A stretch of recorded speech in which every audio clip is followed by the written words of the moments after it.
Welcome back to Beautifully Complex, everyone. I am so thankful that you're here and you're listening today and you are on this journey to try to help your neurodivergent kid or students to live their best life. I have with me Dawn Fleming-Kendall, who is an educational advocate, and we're going to talk about alternative options for school. If school isn't working for your kid, what are your options? Both in the realm of like placement and what school looks like, but also what you can do within the school placement as well. So I'm really excited to just give a lot of options for parents who need options and don't always know what's out there. Dawn, will you start by letting everybody know who you are and what you do? Sure. So Penny, thank you again for having me here with you today with your listeners. I really appreciate your time and theirs. So I'm Dawn, and mom to 5 kids, many of which are neurodiverse. I was a foster parent. And then my professional side, I spent years as a special educator. Then I grew into a pupil services director. I've then supported charter schools starting, and now I spend a lot of my time doing advocacy work, parent coaching, and things like that. So glad to be here. So needed. I'm thankful for you. So if a parent comes to you and they say, school isn't working for my kid, where do you start? Where does your mind go? What questions do you ask? Yeah, so that's most of the parents that come to me are like saying it just isn't working. This isn't happening, right? I thought that I would send my kid to school, they'd get on the yellow bus and they'd go down the road and life would be good, right? And then you add in the neurodiversity piece and the services that vary all over the country depending on where you are, and the quality of services, stuff like that. So we start with, so where is success happening, right? Where are you seeing success with your child?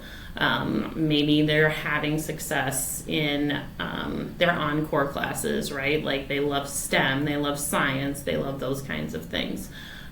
Maybe they're doing well with their therapies, their related services. Maybe none of it's working. Maybe the chairs are being thrown, the desks are being thrown, all of those good things, right? That happen when a kiddo is not doing well in a particular placement. So I think we always start with what's positive, especially when you're trying to interact with the school district. Collaboration is key. I always say a lot of times parents are extremely upset, right, when they reach out to me. They're very upset. They feel like nobody's doing their job, nobody's listening, etc. 99% of the time, most schools are trying to do their best, do a great job, really kind of lean into you as the parent. Sometimes it's hard to see that, right? But I always say, like, when we go into any meeting or talks with a school, we have to think positively, right? That we can work together to come to an agreement or go down a path, right, where we're both supportive of each other. Mm-hmm. It's so important to remember that educators do not have to learn about learning disabilities, about ADHD, about autism, about neurodivergence, anxiety, none of it. They don't have to learn anything about that to become an educator. And so the intention is there to do great by the students. I think a lot of times the problem is, or one of the main problems is, that they just don't know what that looks like. They don't know. One, like the teacher training, it is what it is, right? Mm-hmm. It's getting watered down even more as we go. And then the nuances of each particular kid, right? For example, my children, while they may have autism or ADHD, they also have exposure from opioids. That really throws a whack into the ball curve, right? When you're thinking about all that, you're like, autism but, or this but, and so many kids are like that. Well, I'm autistic but, or I have a speech problem but. And learning all those nuances, even for those of us that have been in the field a really long time, it's hard, right? It's always changing, and the science is always evolving, which is also a positive. Yeah. and bringing that science in.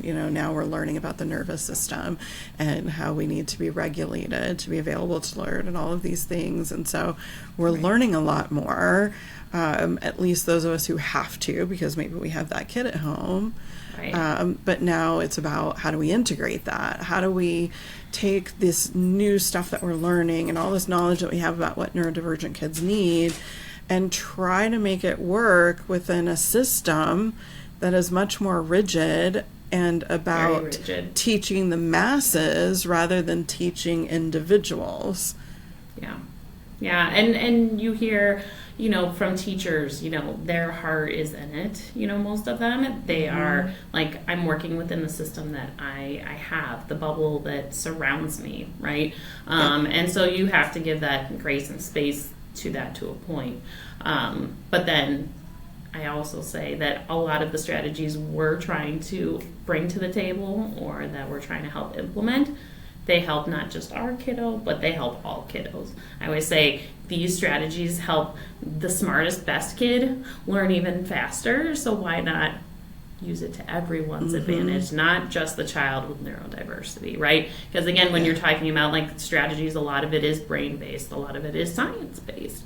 So you're talking about how does our brain work best? Well, here's the strategies, right? Our kids need it. Other kids can truly benefit. Absolutely. As well. Yeah. So much of what we ask for, as far as accommodations or adaptations, modifications, are things that would be great for all of the students. Yeah. We're not asking you to specifically do it just for my kid. No. Do it for everyone, Do it for everyone. Don't leave it in a silo, because when you think of us as adults, right, how many times do we naturally accommodate for our own, weaknesses that we know what we have? Maybe like I'm a super note-taking person, right? I have these all over the place, or I forget. And so, again, we just need to show that those strategies make everybody shine, not just our particular group of people. So how do we know if it's more about getting what we need in the school that our kid is already in versus a really fundamentally poor fit and needing to make some sort of change with maybe an alternative school? When I would work in public schools at that decision level, safety was usually our number one guiding principle, right? Is the student safe? Are they safe here during the day? And the other one was, can we get them here, right? Because a lot of times that's a huge barrier. Sometimes when we would get them there, they'd be okay for the day, but getting them to the location, right, was super difficult. Yep. So obviously, like, that's not the environment that they're prepared to be in, right? Because they were being unsafe generally in the home environment before getting to us. Or if they're unsafe in the school, right? If they're just generally not able to participate in the day-to-day activities. And it could be unsafe with themselves, it could be unsafe with others. That was usually like the big ticket red flag that this isn't a successful place, or that we need to manipulate, right? I always say we try a few things before, you throw the baby out with the bathwater. You can reduce your school day, right? That's one huge piece. You can also do hybrid options, right? You can look at in-person instruction plus additional online instruction at home, or maybe out in the community later on with a tutor. Maybe having them come in for their therapies and only staying, for a core instructional piece, and then doing their therapies, off-site at a different time. So a lot of times parents don't think like, well, if this place doesn't work, then we have to pick a new place, right? When you can kind of mold this current situation to be different, and then work towards, potentially as you build those skills with that child, coming back to a full-time placement within the school setting. Yeah. So, safety is usually our number one red flag that we need to make some either serious changes in our facility or look at other places. So. Mm-hmm. And that safety too isn't just physical safety or safety in social like interaction relationships, but it's also Right. psychological safety and emotional safety. Like my kid went to high school and in ninth grade and everything just went to hell because he did not feel safe at all. He was hyper vigilant every moment that he was there, and we did end up going hybrid because of that, because he couldn't stay in survival mode for 7 hours a day and he wasn't available to learn. Like his butt would be in the chair sometimes, or he'd be in the bathroom Sometimes texting not. me to get him. So about half the time, his butt would be in the chair, but he still wasn't learning anything. He was still so dysregulated, and I never thought they would say yes. For years, they'd been telling me no about everything I'd ever asked for, just about, and I just happened to have someone who got it, someone whose office he was spending a lot of time in when he needed a break, who said, yes, we can do some in person and some online. And, they had a rule against kids, freshman and sophomore kids doing online classes. Yeah. But when you That's ask, very common. sometimes rules are flexible in certain situations. And if I'd never asked, like, I don't know where we would have been, eventually. But, like, just asking sometimes is that first step. Like, what can we do that is way outside of the box of what everyone's thinking about? And there are also schools that offer hybrid choices now too, right, in some areas? Yes. Yeah. So, I mean, like you said, having that person that can be creative, right, with solutions, I think is huge. Sometimes, and again, as an advocate, that's where I come in a lot, is not to hammer down on people, it's to be creative. Like, here is the wide variety of things I have seen. Let's see if we can pick a few of them, right, that we know will be successful with that student and that work for you, work for the parent. But yeah, there are so many options now for kids, especially with the growth of a lot of states now offer some type of voucher program or a flexible spending educational account. It kind of varies by state. But I think what we're seeing is, one, parent voice and choice is huge, right? And it's growing stronger every single day.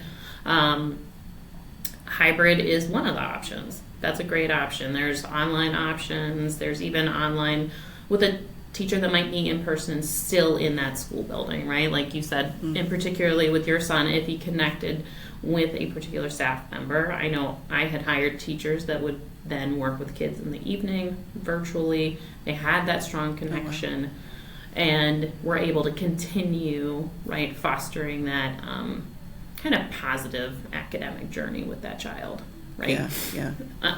So hybrid is huge. And then we're seeing like the explosion too of a variety of charter schools, right? Anywhere from gifted to autism to behavior-based to more of the hands-on learning. I know the one I was part of was very big on hands-on learning.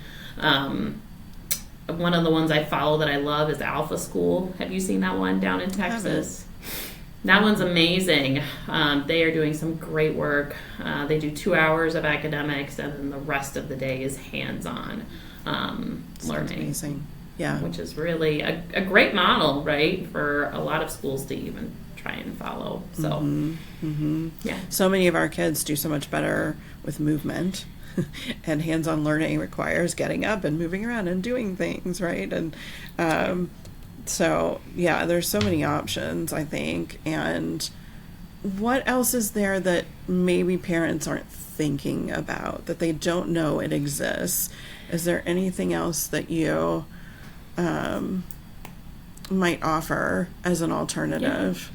Homeschool is also something that's growing, and a lot of times parents are terrified when they hear the word homeschool because they think I can never do that or I can't handle that. And there are so many ways now to also support that, right? With the hybrid option, that's one. There are so many co-ops, and a co-op is generally organized around a couple days a month or a couple days a week, where parents can drop their children off. A lot of times the curriculum continues and they are given assignments at home. there's so many ways to do that. And I always joke with parents, especially if they're in a very tough predicament, right? Like my son had very extreme school burnout. There really wasn't a way to manipulate the situation to make him successful in attending an all-day setting. So we are, I'm going to call it quasi-homeschooling with a tutor 3 days a week, right? 3 mornings a week. Yeah. And then I support the other, I call it 20% of his education and therapies and things like that. But I always joke, people are like, I can't homeschool. I was like, you have a diploma, right? I'm like, you have been through the same process, right? You can do this. And we all, I think, as millennials, joke that we've all been to YouTube Academy now, right? Or university, as we call it. If there's a problem, a lot of times you can find the answer. So you're not stuck, right? Mm-hmm. You're not stuck. So I think homeschooling, whether you're looking at a pod, right, where you're joining a group of people on a regular basis, or a co-op to support yourself, or even just going rogue and going all on your own, that's another huge piece. We can also talk in more depth. I don't know, Penny, if you want to talk about, the kind of explosion of ABA schools and autism type schools as well that parents are looking at. Yeah. I think talking about all the options, because somebody will be listening who doesn't know what to do, and one of these options might spark at least an avenue to consider. Cool. And there's two, like, Bridges. I know Bridges in California for twice exceptionality, private school, obviously, but there are lots of schools that are actually structured for kids who have learning differences. Yeah. There are so many that are structured, and I think that it's an interesting kind of divergence. So as a parent, right, if you live in a state where you have those scholarship, funding opportunities, it makes it a little bit easier to kind of split and say, I'm just going to try that because there is now funding available. Like, and that voice and choice of parents is really leading the way. If you are working with your school district still, I think that's the time that you really have to dig deep and become collaborative, right? Yes. You all need to work together to show, one, that you are trying as many options as you can in the building, reviewing on a regular basis. And when I say regular basis, like, I was meeting with my kids' team often 2 to 3 times a month, right? Like, on a very regular basis. Especially when you have a kid in crisis mode.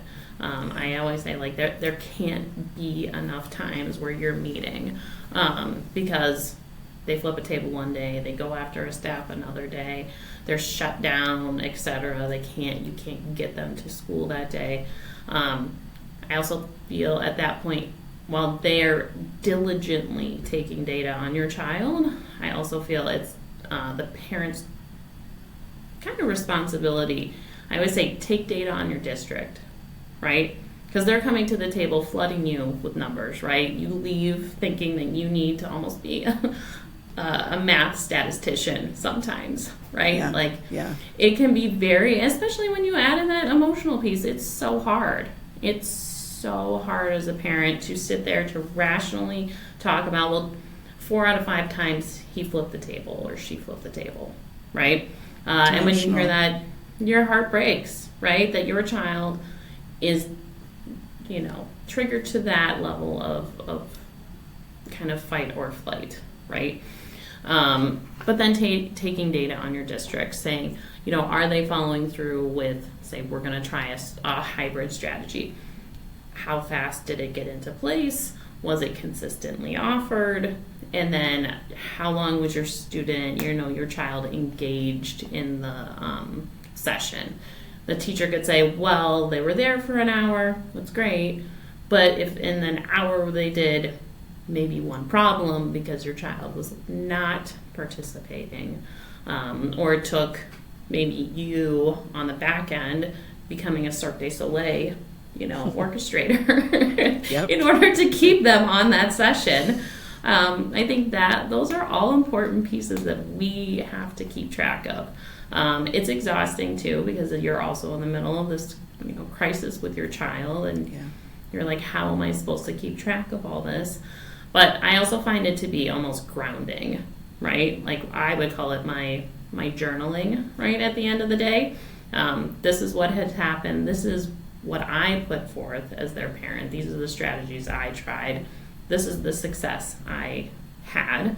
And sometimes I even, just like a teacher, I'd run around with Scotch tape on my legs and mark down, like, how many times he did it, how many times didn't he do it, all those kinds of things.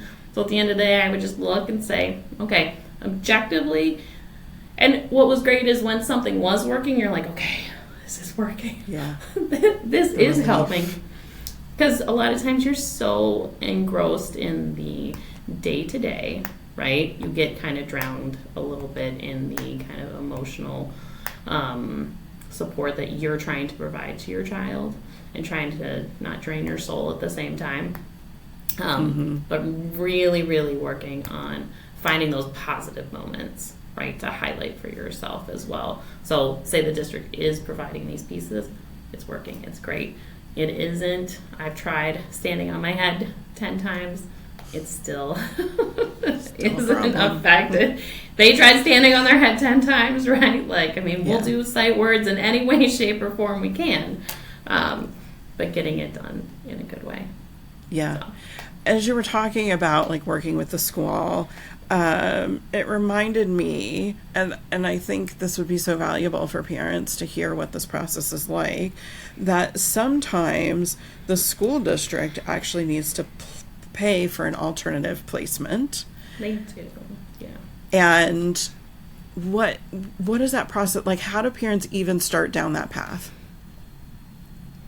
So, and again, this is where you have to come to the district, saying, I don't feel that this placement is appropriate. And when you say that, you have to also say, and kind of, it's so hard to take that emotional piece out of it, right? Like, he's failing, he's off, she's awful, they're not eating, they're not sleeping, all of these things. Coming to them and saying, my child has not slept out of this last month, 20 days. Right? Most of them school days. So saying to them, this is the reason why. I also say when you come to those meetings, you have to come solution-based, right? Come with your data, but again, you can try and be creative with what's occurring in the school. But if you're like, well, I would like to look at these other placements, have a list of potential placements in your area that you think might, or if you don't know what those might be in your area, say, I would like to find a placement that has, ABA therapy, speech, OT, the things that you're seeing as missing. These are the key pieces that I need to see in either an alternative placement or how we're going to reshape his current placement. So being really objective, I feel. So again, as a parent, you're allowed to call an IEP meeting at any time. You could call one every week. That's something that is your right. So that would be the first step in that process. Coming with your data, coming with solutions, right? I think are that biggest piece. Being in the mindset that if you're approaching a school district about it, that it may be a longer discussion, right? Yeah, for sure. Because they also then have to provide data saying, well, this child does deserve to be in an alternative placement, or no, we haven't exhausted all of our resources. There's that box in the IEP, the LRE box, the least restrictive environment. Mm-hmm. That little box, they have to make sure they have cleared that box of all their options. So if your child's maybe in gen ed with some inclusion, maybe they would look towards all inclusion before then moving to an alternative setting, right? Yeah. So you kind of have to look and see where they stand on that continuum of services before moving all the way drastically towards an outside placement. So. They tend to want to go through the entire continuum, too. They do. They want to drag out a lot of time in every single piece and make totally sure that it's not working before moving to something else. At least that was our experience. Yeah. And are there qualifications? Like, is there a list somewhere in IDEA or something? No. Yeah. No, there's not a magical list, and it kind of also, I feel like, depends on what school district you're working with, right? Like if you're in a rural school district that doesn't have a lot of resources, they're going to be quicker to outplace a child just because they don't have as many continuum pieces to go through, right? Gotcha. And then say you're in a bigger district, they've got a lot more resources, a lot more available to them. Maybe you're in a more urban area, in a city. They can then hire people in, bring stuff in, really kind of, again, go through that ringer of services that's available. For example, I know I'm working with a family right now. They're in a very rural area, and there isn't a whole lot of options left, right? And the school district is recognizing that very quickly, that this child needs, A, B, and C. We're very quickly moving to an alternative placement versus a district that has a lot of things, which is a good thing, right? If you have a lot of resources, that's wonderful. Yeah. But a lot of times it's more geographically based than it is. A lot of people get mad. They're like, oh, my school district doesn't have this. Well, your child may be the only one that needs that particular range of services, and it's not feasible for a school district to have one child in an inclusion, all by themselves in a classroom with an aide, with a behaviorist. Like, one, that's not fair to your kid. They don't want to be stuck in a room by themselves all day. Yeah. And two, like, financially, that also doesn't make sense for a school district. So you have to think about it both ways. Like, I don't want my kid to be stuck in a room with one or two children. So, for sure. One last thing I want to make sure we talk about before we close, and that is, how do parents, what sort of process, what questions do they ask when they're considering an alternative school placement, or considering any school really? What things need to be on their radar? What steps do they maybe need to take to make sure that they are making a really informed decision that school is going to fit as much as they can know before they actually get into it? Because I know from experience, you can't know it all before you get into it. But what can you do to be the most prepared? You can't, and a lot of times, again, because a lot of those outside placements are more financially based, right? They're very good at that sales piece, right? They are wonderful. They are. Where a public school is like, we're here, you live here, come here, right? So it's a very different perspective. I always cautioned families when they would come barreling in, I need an outside placement. A lot of times I would have parents tour, right, in person.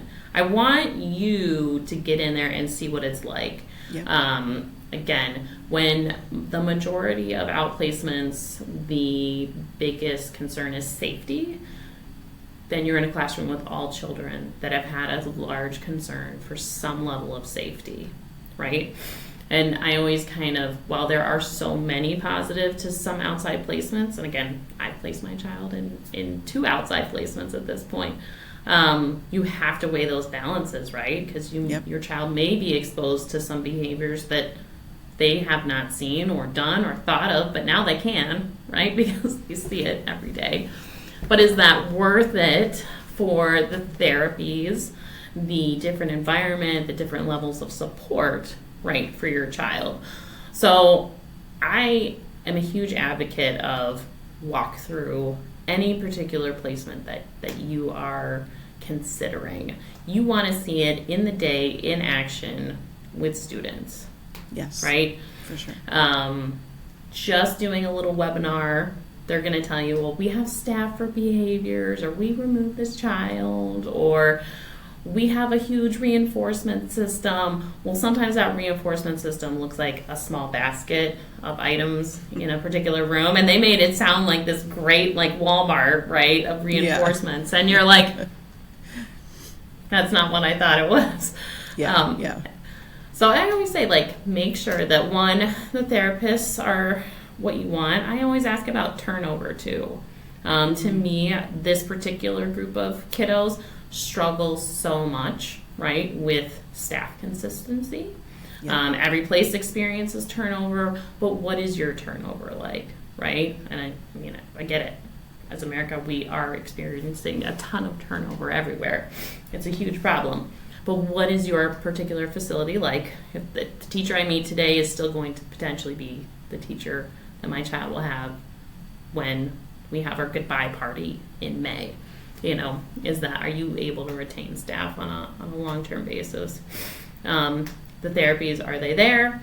What does it look like in person? What do your safety plans, your emergency plan, all those things, what do they look like? And even to school safety. A lot of times public schools do a great job with school safety. And with charter schools, I feel like it's a little bit all over the place. So school safety to me is really huge because that's a lifelong skill. Everybody kind of houses it in school safety, but overall safety for when you're out in the community and stuff like that definitely needs to be addressed as well. Academics, I would say, is the other big piece. A lot of times, your school district has tons of academics. They have committees that meet about it, all of those things to kind of stay on track. They have a curriculum director, they have a superintendent, right? They're going to trainings. What does your charter school or alternative placement, what does their curriculum look like? How do they build it? How do they monitor it? How do they train new people? And how are they tracking your kids' progress with that piece as well? Is really huge because a lot of times a lot of people think, well, curriculum's curriculum. Well, if your child is doing this biology in your school and they switch mid-year, sometimes they're not even teaching it over there, right? Yeah. And you need to know, like, especially an older child, are they going to lose credit? That's huge.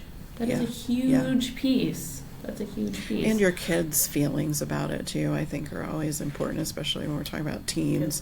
Like, if they don't have any buy-in in changing a school isn't going to make anything better. It's not going to change. Yeah. Only going to make it worse. I mean, buy-in is huge. I mean, even with a little kid, because if you're looking at an outside placement for a small child, that small child has a lot of big feelings usually.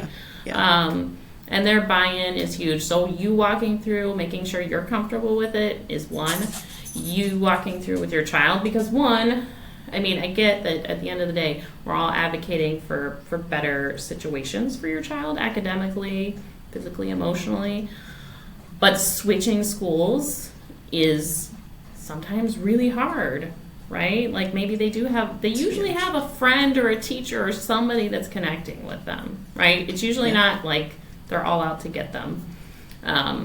There's usually those connections, and ripping those off completely is so hard. And again, that's where I think like the district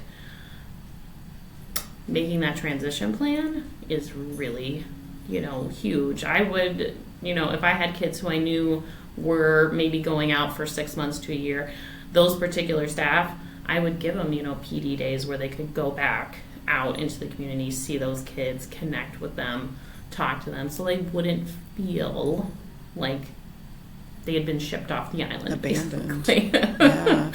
Yeah, you don't want that. Mm-hmm. You don't want that. Or, like I said, with the hybrid piece, if you have those particular staff that are connected to that child, 99.9% of the time, staff will work with the district and what they can do to keep that connection going with the child.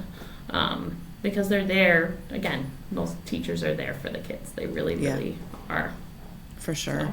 And the only thing I would add to that from personal experience is like if you're considering a school, like a private school especially, make sure you know their philosophies, make sure you read their handbook first, make sure, like, we switched to a private school because it was hands-on and small, and we really couldn't swing it, but we were going to figure it out anyway. And I gave them the entire folder, IEPs, all assessments, diagnose everything. It was like this thick. I wanted to be sure, right, that this was going to be something that they were open to. And in 6 weeks, they told us to leave because they actually had a policy that they did not serve any students with learning differences, but their enrollment was down, so they made an exception, and then they crushed my kid. So like I thought I was doing everything, and yet still there was something missing. So I'm always like, how, every time I get this question, like, you need to go there, you need to ask questions, you need to share information, but you need to get your hands on every single thing you can possibly get your hands on that will inform you about their beliefs and the culture and, you know, all of that, because it matters too. So if it's not like a placement that the school's helping you with to a behavior school or something like that, and you're just looking at it on your own, you really, really have to dig in and be sure. I would even say, even if it's district placement, I would also encourage that. Just because I've had experiences where children, you know, had very violent occurrences, even at outplacements, and still faced criminal charges, you know, those types of things. A lot of times people say, well, they went to an outplacement, they can't do anything, they're special needs kids, they're special teachers. Those things can follow whether you're an outplacement, charter, etc. Charters generally have a much lower tolerance, right, for things. Even if they are focused on autism or behavior or things like that, they can sometimes have a very low tolerance.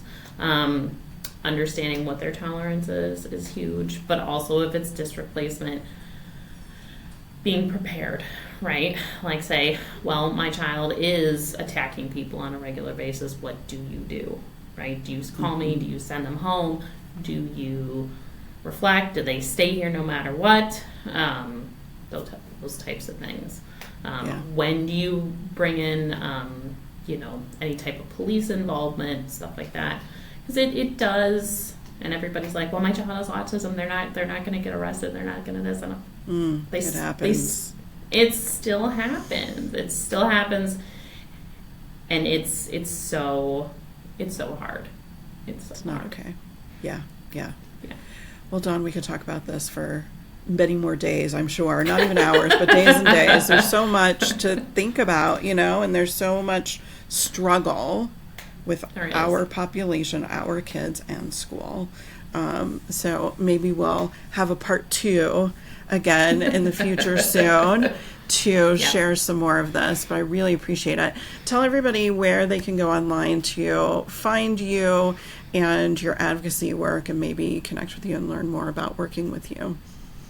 Sure. So I have, just on Facebook, it's Dawn Fleming-Kendall, and same thing with Instagram. We have a growing, I just started a school for education, advocacy, and coaching. And that's literally what it's called, education, advocacy, and coaching. But really, you can just reach out via email, and I can hopefully direct you into the right kind of slot. Just because some parents are looking for more advocacy support, some are looking for homeschool, some are looking for that parent-coach piece. But yeah, I am really happy to talk to any family that is in need of support. Awesome. I will link all of that up too in the show notes, which are at parentingadhdandautism.com. So everybody will have it easily accessible if they're in front of a computer or a device as well. Thank you again for giving us, like, that was more information than I ever knew all 13 years of my kids' schooling, honestly.